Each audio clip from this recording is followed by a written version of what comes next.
Bonjour, this is Donna. I'm an artist and illustrator, and in this tutorial we're going to paint and sketch a Christmas village with beautiful houses in it using a line and wash. And I'm also gonna be talking to you about how I started to be an artist and what are the tips I could give you being an artist for almost 5 years and what I have learned so far. So this is also the first time that I'm gonna be really talking to you, and I decided to just communicate with my audience more. So pardon me if I get a little bit nervous. Okay, so as you can see, I'm using a pen, an egg pen, and this is a very inexpensive materials I bought during my travel in Asia, and I'm using dots to connect the lines, and it makes me, it guides me through the sketching process, and it makes everything easier for me. You can also use pencil if you think it's gonna be easier for you. Okay, so I started painting 5 years ago, and when I was teaching in Vietnam, I was surrounded with very beautiful and inexpensive materials, and I get hooked by it. And one day I was sketching in between my classes, and I couldn't concentrate anymore, and my career as an artist started from there.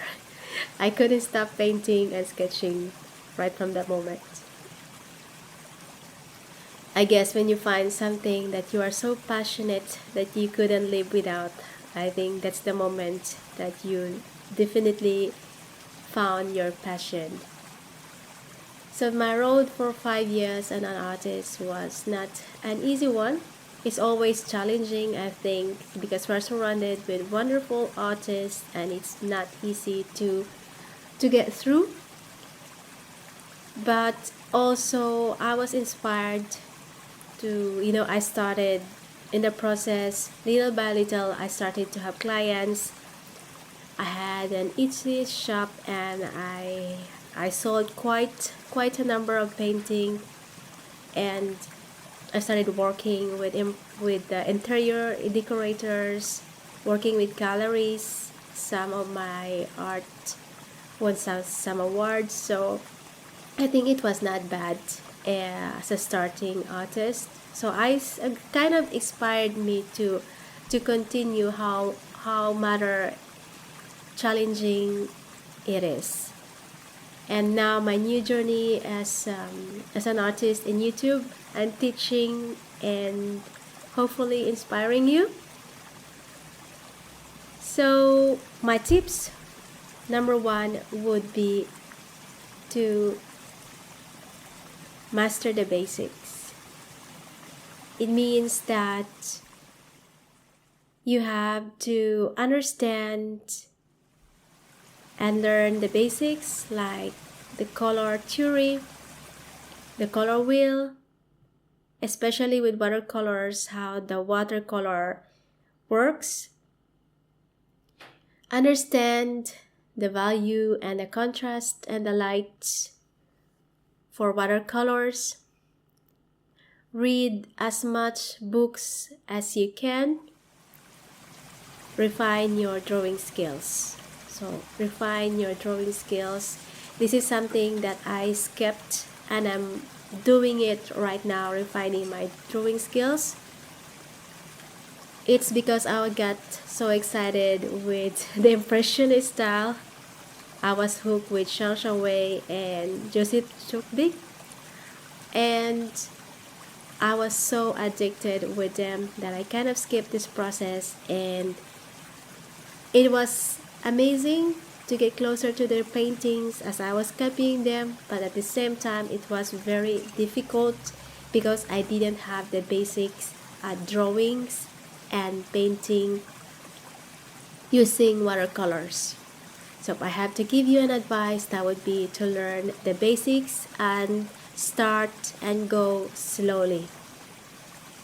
just to make your life a bit easier as an artist. The second would be to study the masters, and that was the first thing I've done, to study the masters. I remember I could memorize all the paintings of these two artists. Even if I'm lost in Pinterest and I would see thousands of artists, I know which ones are theirs, that's for sure. I could memorize their lines, their compositions, even their subjects. I was really so addicted with them. And I really love their style, the Impressionist style. And so studying the masters, analyzing their works, how they did it, I would close my eyes and imagine me painting that masterpiece and imagine how they did it. So copy the masterpieces, try recreating works from artists that you admire.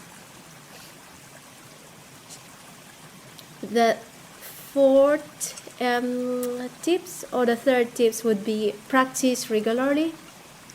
So practicing regularly is very important, because even if you just have 15 to 30 minutes a day and it's consistent, it's gradually going to improve your skills and confidence. So practice regularly. Have a sketching book with you, ready to paint anywhere you go. Like if you're a busy mom, you can have the sketching book, so you know you can grab it when your daughter is busy doing something else. Of course, keeping an eye on them at the same time. That's the priority, right? And next would be stay inspired. So stay inspired and seek inspiration everywhere, whether walking in the nature, going to the forest, architecture, observing architecture. I am in Europe and I love architectures and buildings like Paris, and it really helped me, be inspired, admiring those architectures and trying to put them on the paper. So it was kind of helpful for me. So be inspired in whatever way that you can. Develop your personal style. But this one, I don't want to pressure you on this, because this is going to be in the process. And I don't want you to rush on it. So you will have your time and just have patience, and you will eventually find your own personal style. The last would be patient and persistent. So learn from mistakes, and mistakes makes you a better artist, and they're essential for your growth, and they are there to encourage you, not to discourage you. Trust the process, and I think trust in God. So I think the reason why I'm here and I'm still here is God. So I want to leave you with this favorite verse of mine: commit your actions to the Lord and your plans will succeed. So that's it, and thank you so much.